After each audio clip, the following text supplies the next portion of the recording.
Capítulo 3. Por herança. Havendo Deus outrora falado muitas vezes, de muitas maneiras, aos pais pelos profetas, nestes últimos dias nos falou pelo Filho, a quem constituiu herdeiro de todas as coisas, pelo que também fez o universo. Ele, que é o resplendor da glória e a expressão exata do seu ser, sustentando todas as coisas pela palavra do seu poder, depois de ter feito a purificação dos pecados, assentou-se à direita da majestade nas alturas, tendo se tornado tão superior aos anjos quanto herdou mais excelente nome do que eles. Pois a qual dos anjos disse jamais: Tu és meu filho, eu hoje te gerei? E outra vez: Eu lhe serei pai, e ele me será filho? E novamente, ao introduzir o primogênito no mundo, diz: E todos os anjos de Deus o adorem. Hebreus 1, de 1 a 6. Jesus herdou um nome mais excelente do que eles. Ele herdou um nome mais grandioso do que qualquer ser angelical. Como filho, ele é herdeiro de todas as coisas. Ele é a expressão exata de Deus. Ele é o resplendor de Deus. Ou, segundo diz certa tradução, ele brilha com o brilho do Pai. Ele é Deus que nos fala, e ele herdou o mais excelente nome. Quando herdou? Não herdou coisa alguma no céu, antes de vir para essa terra, porque já possuía tudo.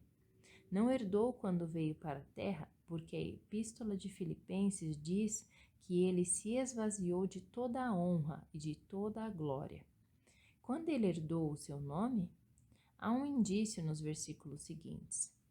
Tendo se tornado tão superior aos anjos, quanto herdou mais excelente nome do que eles. Pois a qual dos anjos disse jamais: Tu és o meu filho, eu hoje te gerei? Hebreus 1, 4 a 5. Esses versículos nos contam quando ele herdou este nome mais excelente. Foi quando Deus lhe disse: Tu és o meu filho, eu hoje te gerei. Neste dia. Foi então que aconteceu, no dia em que ele foi gerado. Quando Jesus foi gerado, a maioria das pessoas pensam que ele foi gerado quando entrou no mundo como menino de Belém. Não, ó não, gerado significa nascido. O Filho de Deus não nasceu quando tomou sobre si a carne humana. Ele preexistia com o Pai, simplesmente assumiu um corpo.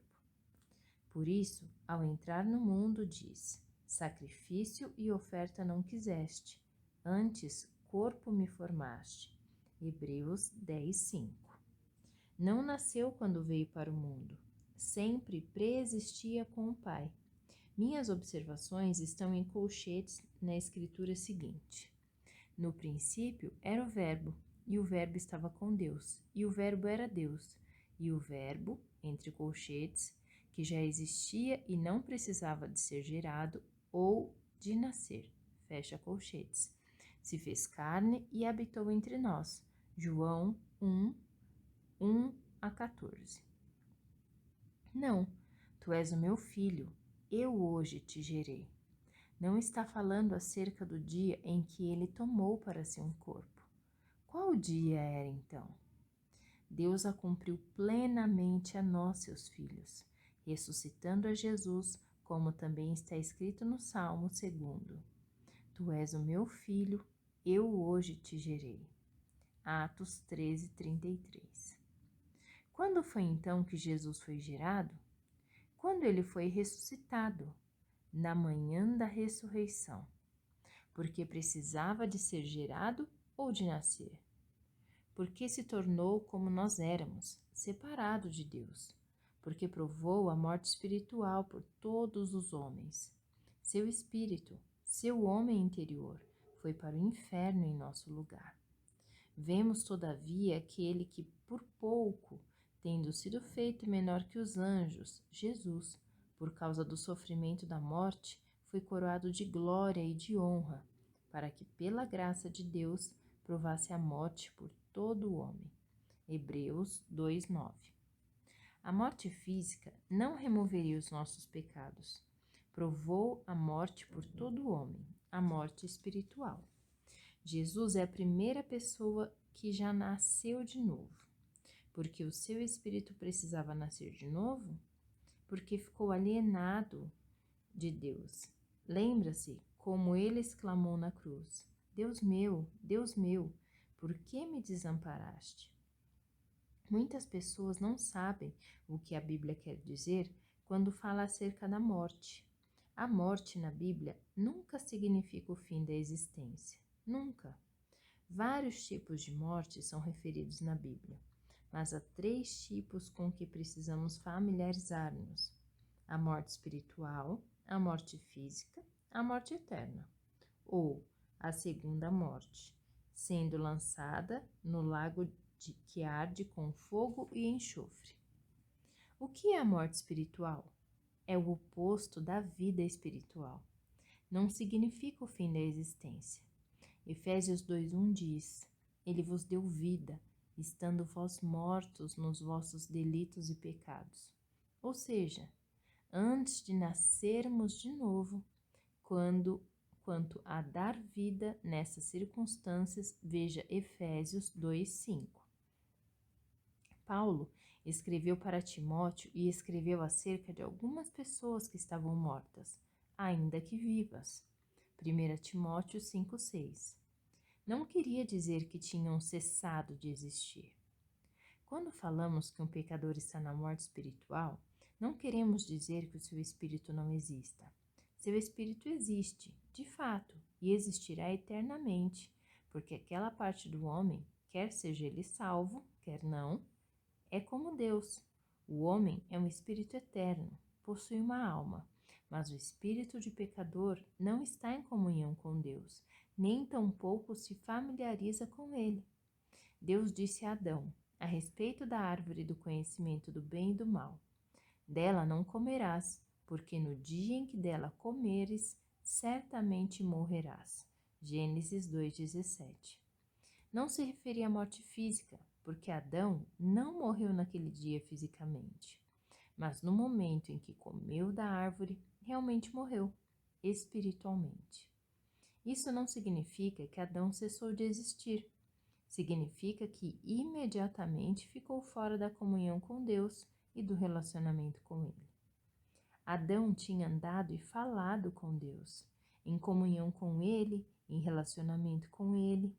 Desta vez, quando Deus desceu pela viração do dia para comunicar-se com Ele e ter comunhão com Ele, Adão não se podia achar em lugar algum. Deus chamou a ele: Adão, onde estás? Adão respondeu: tive medo e me escondi. Por quê? Porque pecara. O pecado separa de Deus. A morte espiritual significa a separação de Deus.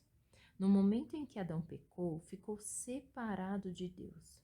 A morte espiritual significa mais do que a separação de Deus. A morte espiritual significa ter a natureza de Satanás. Jesus disse aos fariseus: vós sois do diabo, que é o vosso pai, e quereis satisfazer-lhe aos desejos. Ele foi homicida desde o princípio e jamais se firmou na verdade, porque nele não há verdade. Quando ele profere a mentira, fala do que lhe é próprio, porque é mentiroso e pai da mentira. João 8:44. Os fariseus eram muito religiosos. Iam para a sinagoga nos sábados, oravam, pagavam seus dízimos, jejuavam e faziam muitas outras coisas excelentes e boas, mas mentiam a respeito de Cristo e o assassinaram. Jesus disse que eram filhos do diabo, tinham as características do diabo. Quando a pessoa nasce de novo, toma sobre si a natureza de Deus, que é vida e paz. A natureza do diabo é ódio e mentiras. Jesus provou a morte espiritual, por todos os homens. O pecado é mais do que um ato físico, é um ato espiritual. Jesus se tornou aquilo que nós éramos, a fim de que nós nos tornássemos aquilo que Ele é. Aquele que não conheceu o pecado, Ele o fez pecado por nós, para que nele fôssemos feitos justiça de Deus. 2 Coríntios 5:21. Jesus se fez pecado. Seu espírito foi separado de Deus e ele desceu para o inferno em nosso lugar. Note no seguinte texto bíblico que Pedro, pregando no dia de Pentecostes a respeito do Senhor Jesus Cristo, disse: Não deixarás a minha alma na morte, inferno, nem permitirás que o teu santo veja corrupção. Encorajo você a ler a totalidade da mensagem de Pedro. Ressalta o fato de que Davi, no Salmo 16, de 8 a 10, realmente estava profetizando pelo Espírito de Deus. Porque a respeito dele, diz Davi: Diante de mim via sempre o Senhor, porque está à minha direita, para que eu não seja abalado. Por isso se alegrou o meu coração e a minha língua exultou. Além disto, também a minha própria carne repousará em esperança, porque não deixará a minha alma na morte, nem permitirás que o teu santo veja corrupção. Irmãos, seja-me permitido dizer-vos claramente a respeito do patriarca Davi, que ele morreu e foi sepultado, e o seu túmulo permanece entre nós até hoje.